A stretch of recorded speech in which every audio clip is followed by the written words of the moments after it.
Isang kindat na lang, bare months na. Simula na ng pinakamahabang pagdiriwang ng Pasko sa buong mundo. Wala pang amber ang kalendaryo. Kaliwat kanan na ang mabibiling mga parol at mga palamuting pamasko sa Lipa, Batangas. Pero ano nga ba ang pinaka-inaabangan nyo tuwing magpapasko? Sa ngayon sir, na dating na Pasko, mag-ano po, mag-aliw-aliw saka pumunta na sa mga magulang ko. Kasama yung mga pamilya ko po, sa asawa ko po. Saka mag-ano kami sir, mag-shopping po sa mall po. Pinaghahandaan namin ngayon siguro yung salo-salo, buong pamilya. Kasi yung araw na yun na sama-sama kaming lahat, yun yung pinaka-best day sa amin. Nilulook forward ko is ano lang naman, makasama yung girlfriend ko pa rin for the next year. Kasi it will be our anniversary ngayong Pasko din. First anniversary namin.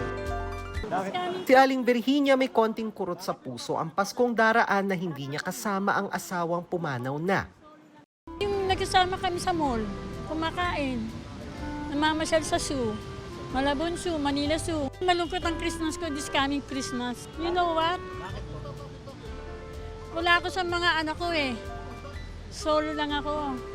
Kasi gusto ko yun eh. Pagka may mga kaibigan din kasama, masaya. Ano naman ang gusto mong matanggap na regalo? Gusto ko yung sing-sing. Bakit sing-sing? Gusto ko yun eh. Kasi pag wala akong pera, may sangla ko eh.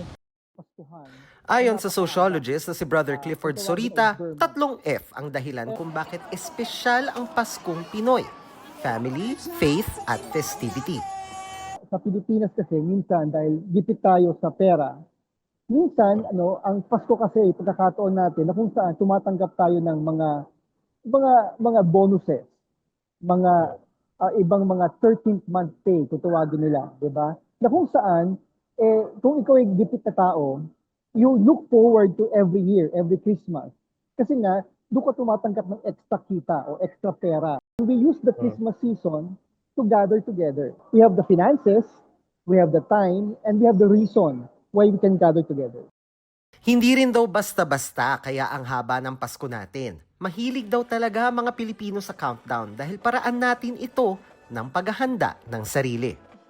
We use it as a psychological preparation so that we do all of the things, the preliminary things are done in the 100-day countdown para pagdating ng Christmas season, talagang we really celebrate it as it is supposed to be celebrated without the rush. Being with family, friends, and the experience of our faith. Para sa GMA Integrated News, Dano Tingkung ko, nakatutok 24 oras.